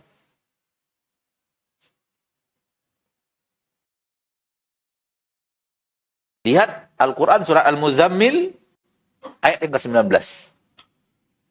Inna hadhihi tazkirah faman sya'a ittakhadha ila rabbihi sabila. Sabila artinya jalan. Kembali di dalam ayat ini Allah menyebut agama ini adalah jalan. Namun di dalam ayat ini Allah menyebutkan ujung jalan ini di mana? Terminal akhir jalan ini ada di mana? Faman sya'a, barang siapa yang ingin, barang siapa yang mau, barang siapa yang ingin berjalan di atas jalan ini, ittakhadha, silahkan dia mengambil jalan sabila, namun didahulukan ila rabbihinya. Silahkan dia mengambil jalan menuju Rabbnya.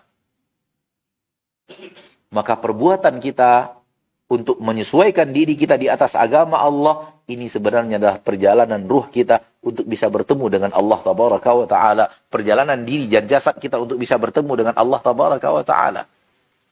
Maka yang tidak berjalan di atas jalan syariat, tak bisa bertemu dengan Allah.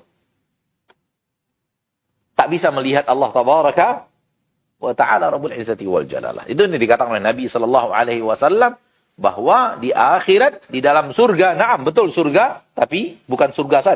Di atas surga ada lagi, yaitu pertemuan dengan Allah. Yang dikatakan oleh Nabi SAW, tidak ada nikmat di surga yang lebih daripada nikmat bertemu dengan Allah Subhanahu wa Ta'ala. Tidak, penduduk surga tidak diberikan kelezatan yang lebih lezat daripada menatap Rabb mereka.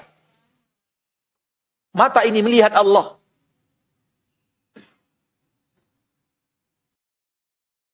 Rasulullah SAW sabda dalam hadis yang sahih, "Idza khala al-jannah al-jannah wa ahlun nar nar." Apabila penduduk surga sudah masuk surga, penduduk neraka sudah masuk neraka, Allah Tabaraka wa Ta'ala memanggil penduduk surga dan berkata kepada mereka, "Ya ahlal jannati saluni."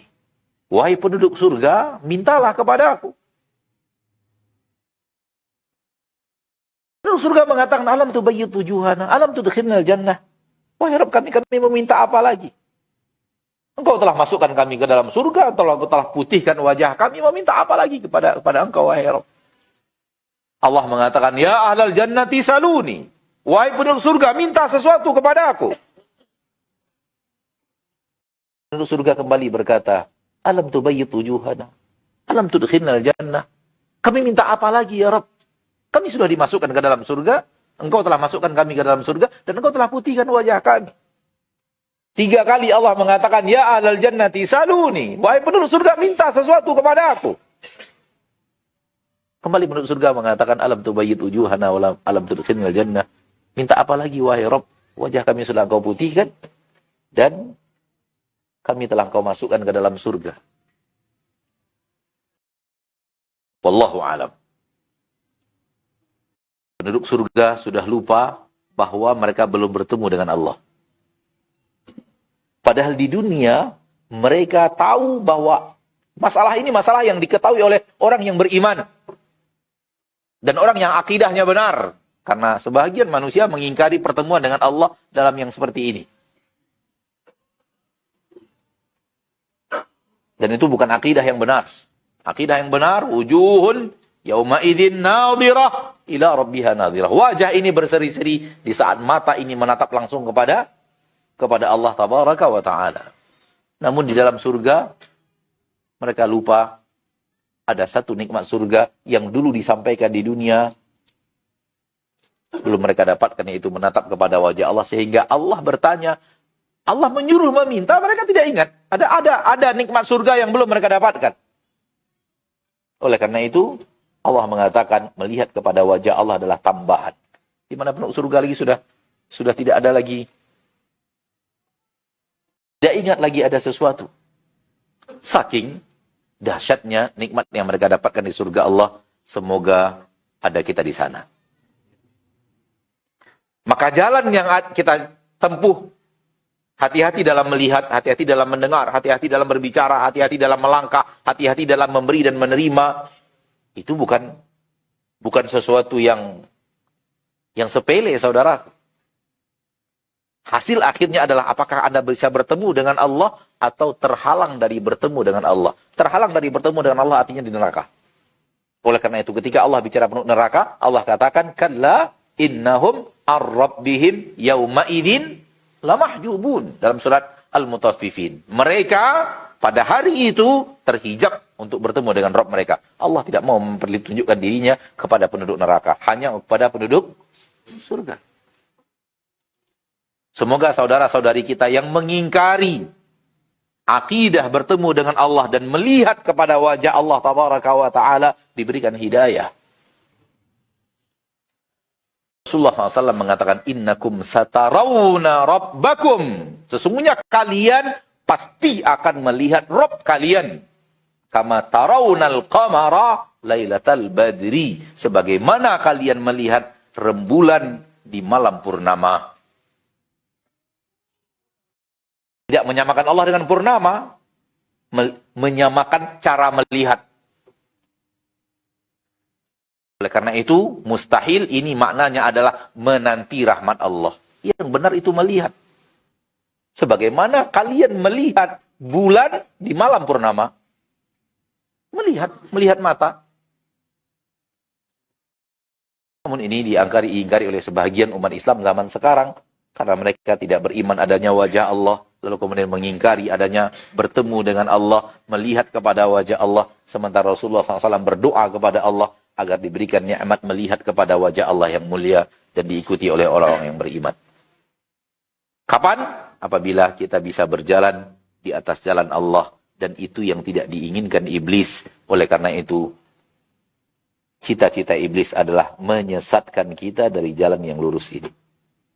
Summa la aq'udanna lahum siratakal mustaqim, aku akan lencengkan mereka dari jalan yang lurus sehingga tidak bertemu dengan engkau.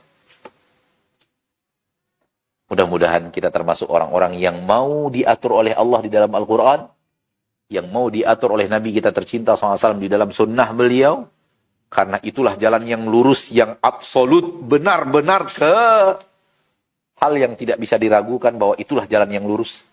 Yang melenceng dari itu tidak benar. Dan mudah-mudahan diistiqomahkan kita di atasnya hingga akhir hayat, dan diberikan kita kenikmatan-kenikmatan yang ada setelah kematian.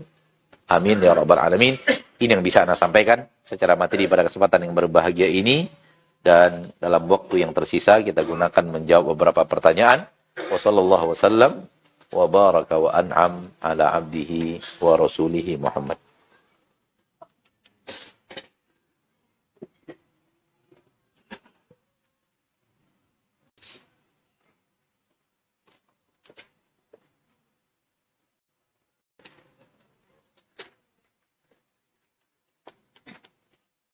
Ustaz, bagaimana sikap kita jika orang-orang di luar sana masih menggibahi kita dengan kesalahan kita masa lalu?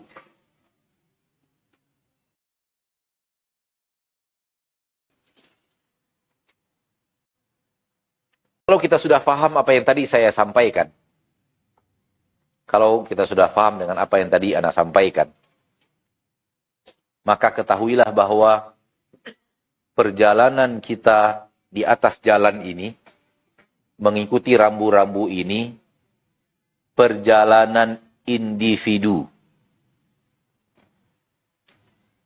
Perjalanan masing-masing.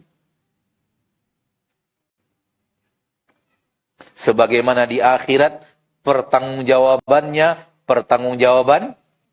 individu. Masing-masing. Wahai muslim, wahai muslimah, ketahuilah bahwa jalan yang sedang Anda tempuh sekarang, kalau Anda sudah yakin ini jalan yang benar, Anda berjalan sendiri di sana. Sendiri yang saya maksud, urus diri sendiri. Jangan terpengaruh dengan apa yang ada di kiri, jangan terpengaruh dengan apa yang ada di kanan, baik perbuatan manusia atau obrolan manusia. Jangan sampai kiri dan kananmu membuat engkau lengah dan tidak berhenti untuk berjalan di atas jalan yang lurus.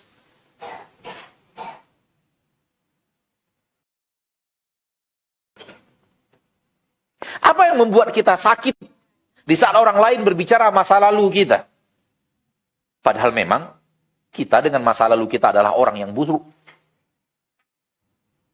Rasul saja sallallahu alaihi wasallam tidak pernah berbuat hal yang buruk dan orang mencela beliau, mencaci, memaki beliau. Beliau tidak merasa tersakiti dengan cacian-cacian itu. Padahal Rasulullah tidak berbuat. Maka saudaraku, jangan biarkan diri kita teraniaya oleh perbuatan orang. Jangan biarkan diri kita teraniaya oleh perbuatan orang. Hidup di dunia ini mustahil bisa selamat dari rasa sakit yang diberikan orang lain kepada kita. Itu mustahil. Biarkan mereka dengan amal mereka dan kita dengan amal kita. Perlahan tapi pasti cobalah untuk bahagia dengan transferan pahala. Perlahan tapi pasti, cobalah untuk bahagia dengan transferan pahala. Berlatihlah. Orang berbicara buruk tentang diri kita. Bukankah itu terjadi transferan pahala dari mereka kepada kita? Ya atau tidak? Kenapa kita tidak bahagia? Dia yang sholat, kita yang dapat pahalanya. Kenapa kita tidak bahagia? Dia yang puasa, kita yang dapat pahalanya. Dia yang baca Quran, kita yang dapat pahalanya. Dia yang berhaji, berumrah, kita yang dapat pahalanya. Ada apa engkau tidak bahagia?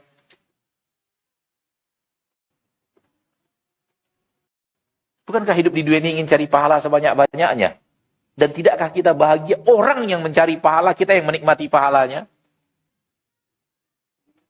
Kalau memang tujuan hidup kita adalah akhirat, maka hal-hal yang seperti itu tidak menghalangi perjalanan kita untuk memperbaiki kehidupan kita di akhirat. Wallahu a'lam. Saya katakan tadi bahwa memang kita pernah menjadi orang yang telah merusak hidup kita dengan kemaksiatan.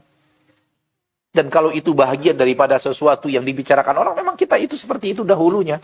Tapi berusahalah untuk, itu urusan Anda, lisan Anda, saya berjalan di atas jalan yang sedang saya kerjakan.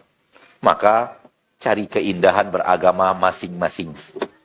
Dan jangan kaitkan hidup ini menderita atau tidak menderita di orang lain. Bahkan jangan kaitkan hidup ini bahagia tidak bahagia dengan orang lain. Diri kita sendiri. Wallahu a'lam. Mudah-mudahan bermanfaat dan mengerti apa yang saya maksud.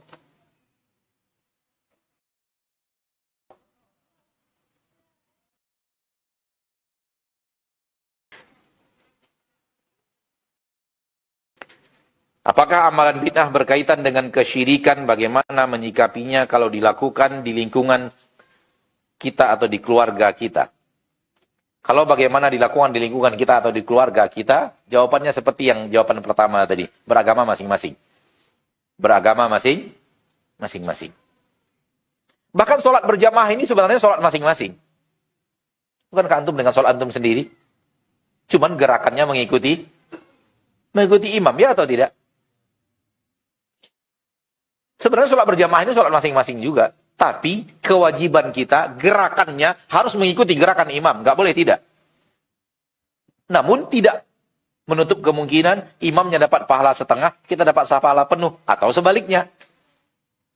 Itu buktinya sholat itu masing-masing. Karena pahalanya juga masing-masing. Boleh jadi imam dapat pahala sepertiga, Anda dapat pahala 2/3. Anda dapat pahala setengah. Atau sebaliknya boleh terjadi. Ini hanya sholat masing-masing yang gerakannya wajib mengikuti imam. Pada dasarnya sholat masing-masing.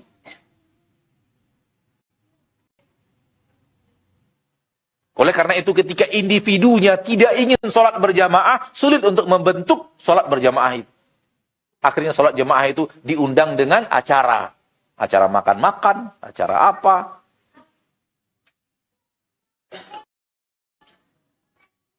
Namun hati orang yang ingin sholat menghadap Allah Tabaraka wa Ta'ala, yang terpanggil secara individu, mereka lah orang-orang yang bisa memakmurkan masjid. Semua dengan pengajian seperti ini.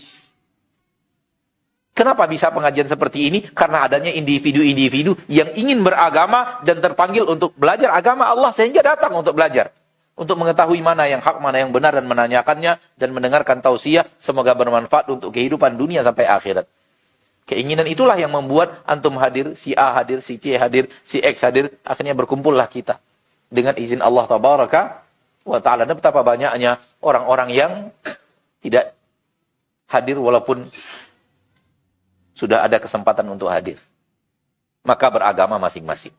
Sebagaimana nanti pertanggungjawaban masing. Jangan kaitkan agama kita dengan masyarakat, jangan kaitkan agama kita dengan orang tua, jangan kaitkan agama kita dengan teman, dengan suami, dengan istri. Agama itu masing-masing. Pertanggungjawabannya masing-masing. Wallahu a'lam. Apakah bid'ah berkaitan dengan kesyirikan? Bid'ah terbagi, ada yang sampai kepada syirik. Ada yang tidak. Ada yang bid'ah dalam amalan saja, ada yang bid'ah sampai kepada syirik, terutama dalam masalah-masalah akidah. Wallahu a'lam.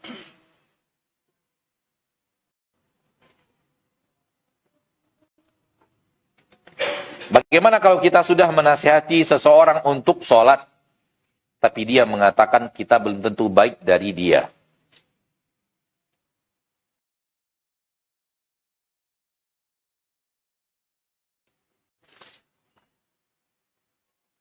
Kewajiban sholat adalah kewajiban seorang hamba kepada Rabb-Nya.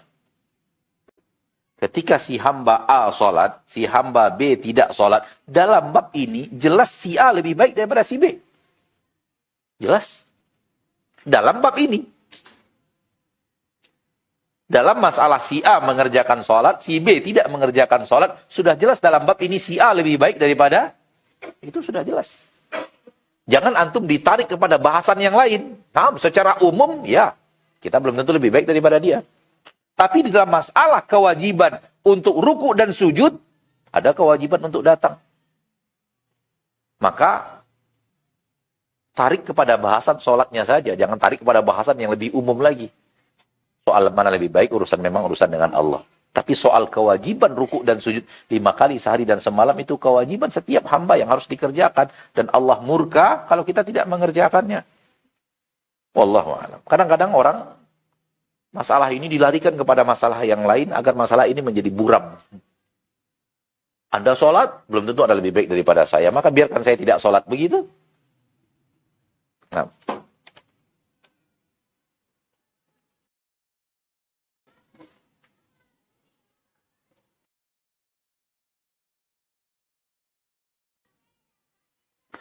Apabila dihisap, catatan amal kebaikan lebih berat daripada catatan keburukan, apakah masih ada siksa kubur?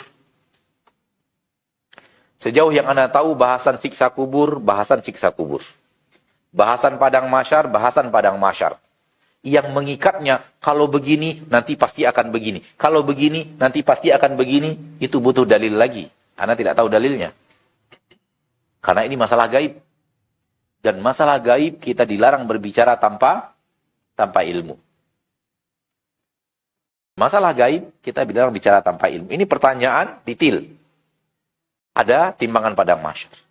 Ada timbangan kebaikan, timbangan keburukan. Kalau timbangan kebaikannya lebih daripada timbangan keburukannya, dia hidupnya bahagia, dia sukses, dia masuk ke dalam surga Allah Tabaraka wa Ta'ala. Pertanyaannya, apabila ini, apakah sebelumnya diazab di dalam kubur dosa-dosanya itu hubungan yang butuh dalil. Menghubungkan antara ini dengan itu, kalau begini nanti akan begini, kalau begini nanti akan begini, itu butuh dalil. Tanpa dalil kita tidak berani berbicara. Maka kita akan berbicara tentang adab kubur dan nikmat kubur, kita akan bicara tentang hari berhisab, kita akan bicara tentang timbangan padang mahsyar, kita akan bicara tentang timbangan kebaikan dan keburukan sesuai dengan dalil yang ada. Menghubungkan antara satu bahasan dengan bahasan yang lainnya, kita butuh dalil lagi.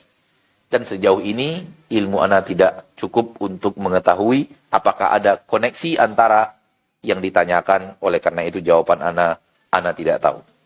Wallahu a'lam, silahkan cari tahu kepada para ahli, para ustadz yang lebih berilmu.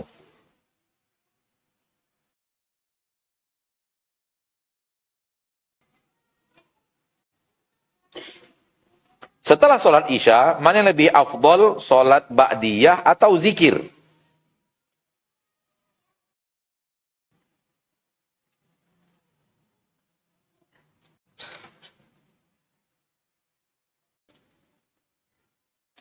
Artinya kalau anak katakan zikir, antum nggak perlu ba'diyah, gitu kah? Kalau anak katakan ba'diyah, berarti nggak perlu zikir, begitu kah?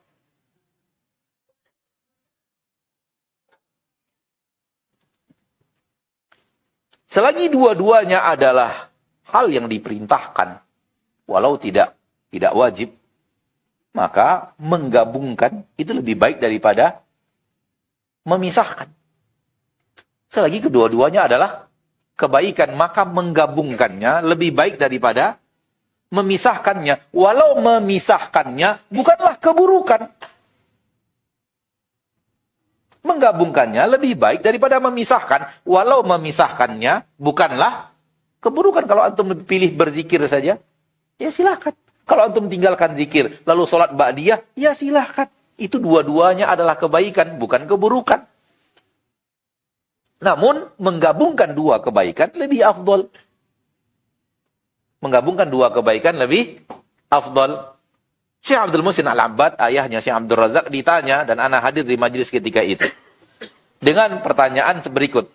Syekh, mana yang lebih baik? Saya sholat ke Masjid Nabawi, jadi Madinah nih. Saya sholat ke Masjid Nabawi, namun saya masbuk. Atau saya sholat di masjid dekat rumah saya saja, dan saya sholatnya di saf yang pertama. Mana yang lebih baik, Syekh? Kata Syekh, sholat di saf yang pertama di Masjid Nabi.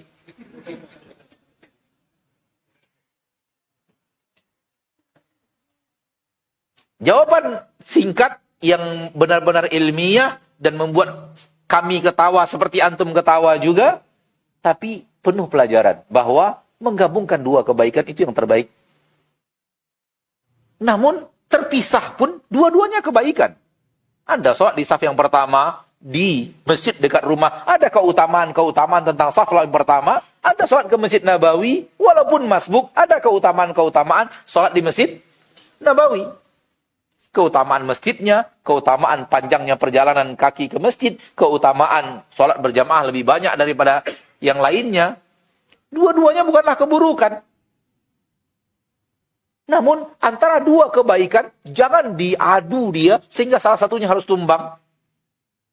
Menggabungkan kebaikan lebih baik daripada memisahkannya, dan memisahkan kebaikan bukanlah keburukan. Paham? Maka ketika antum tetap ingin berzikir, tidak sholat ba'diyah, bukanlah keburukan. Dulu ana lama ketika ditanya, bolehkah saya sholat ba'diyah, misalnya 1 jam setelah sholat isya? Boleh atau tidak? Atau 1 jam setengah setelah sholat zuhur? Boleh tidak? Masih boleh tidak sholat ba'diyah? Dulu ana tidak tahu.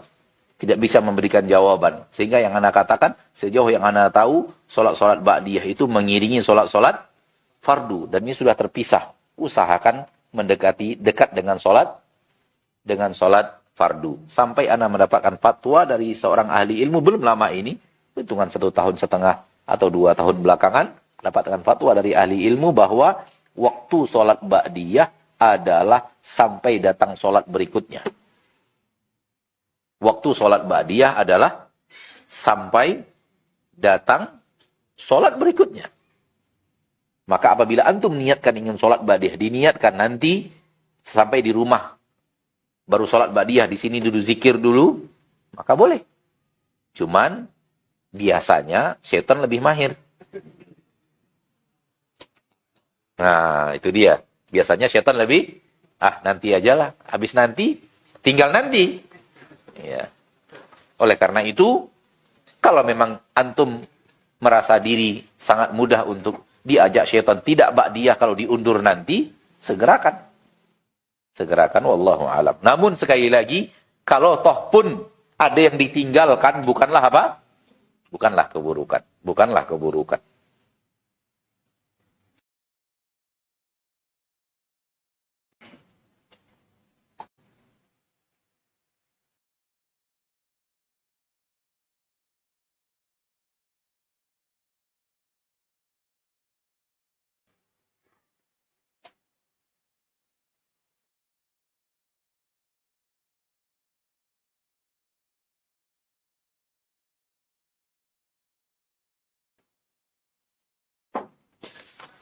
Pertanyaannya panjang, intinya adalah banyak doa-doa ana di saat sholat tahajud yang dikabulkan Allah, namun ada doa yang belum dikabulkan Allah tabaraka wa ta'ala Rabbul Izzati wal Jalalah. Manusia ini egois. Kalau dia berdoa kepada Allah, seolah-olah kalau Allah tidak kabulkan,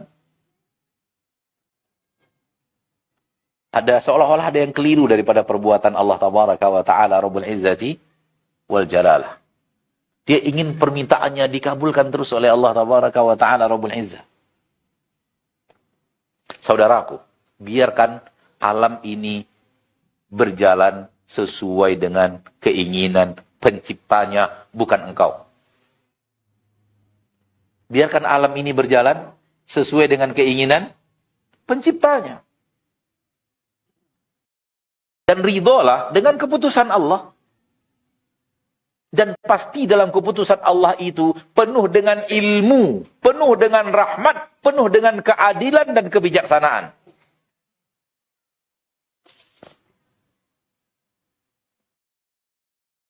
Kalau ataupun ada keputusan Allah tabaraka wa ta'ala yang berbeda dengan keinginanmu, jangan kira bahwa itu tujuannya adalah keburukan. Ada hikmah-hikmah lain di belakang yang kita tidak tahu. Di saat Allah takdirkan kita berbuat dosa, agar terasa indahnya bertaubat kepada Allah tabaraka wa ta'ala. Karena orang-orang seperti saya ini, kalau tidak karena telah berdosa, tak bisa menikmati indahnya istighfar.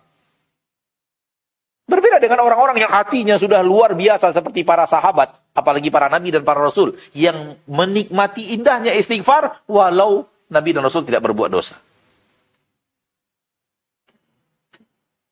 Tapi iman seperti saya dan kita mungkin, wallahu alam, saya tidak tahu, tidak bisa menikmati indahnya istighfar kalau kita tidak melakukan dosa. Dan soal dosa kita terjatuh lagi, setelah kita bertaubat terjatuh lagi, setelah kita bertaubat terjatuh lagi, setelah kita bertaubat terjatuh lagi, memang itulah bukti bahwa Anda masih manusia. Kalau ingin setelah bertobat tak pernah lagi berbuat salah, sudah nggak manusia lagi. Sudah masuk alam malaikat. Oleh karena itu Nabi SAW mengatakan, sekiranya kalian ini tak pernah lagi berbuat dosa. Hadis sahih dari Imam Muslim, sekiranya kalian ini tak pernah lagi berbuat dosa, Allah akan hancurkan kalian. Allah akan sirnakan kalian dari permukaan bumi ini. Allah akan datangkan kaum lain selain kalian yang mereka berbuat dosa, lalu mereka minta ampun kepada Allah, lalu Allah ampuni mereka. Maka fitrah manusia juga terjumus ke dalam kesalahan. Kecuali orang-orang yang dijaga oleh Allah dari kesalahan, karena Allah ingin mereka menjadi suri tauladan manusia. Maka kalau kita bukan itu, pasti bukan itu, maka nikmatilah fitrah sebagai seorang manusia. Saya inginnya lepas dari semua itu inginnya Anda. Sementara inginnya Allah, Anda bisa menikmati permintaan walau tak kunjung dikabulkan.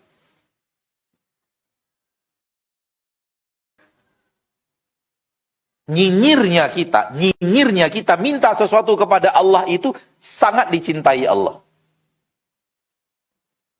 Allah suka hambanya yang selalu rajin meminta kepadanya. Kalau semua keinginan kita dipenuhkan oleh Allah, khawatirnya antum tidak doa-doa lagi. Dan jangan pernah meminta bersih dari dosa dan kesalahan. Jangan pernah meminta kepada Allah bersih daripada dosa dan kesalahan. Yang ada itu adalah minta diampuni dari dosa dan kesalahan. Dua hal yang berbeda. Karena bersih daripada dosa dan kesalahan bukan kodrat kita sebagai manusia. Itu kodratnya para malaikat. Fitrah kita sebagai manusia, kullu bani Adam khata'. Sampai di sini pertemuan kita pada kesempatan yang berbagi ini, semoga bermanfaat dan semoga Allah tabaraka wa taala Rabbul Izzati wal Jalalah menanamkan di dalam hati kita hati yang selalu yakin bahwa setiap amalnya, gerak-geriknya adalah perjalanan yang akan dihisap oleh Allah. Sehingga rambu-rambu yang kita pelajari daripada rambu-rambu syariat ini jangan tinggal sebatas rambu-rambu, namun kita tidak patuhi rambu-rambu itu. Ketahuilah bahwa kita akan sengsara, kita akan menyesal, dan kita akan mempertanggungjawabkannya di sisi Allah Tabaraka wa Ta'ala. Semoga Allah mempertemukan kita di dalam surganya, sebagaimana mempertemukan kita di majlis ini. Subhanakallahumma wa bihamdik, asyhadu an la ilaha illa anta, astaghfiruka wa atubu ilaik. Assalamualaikum warahmatullahi wabarakatuh.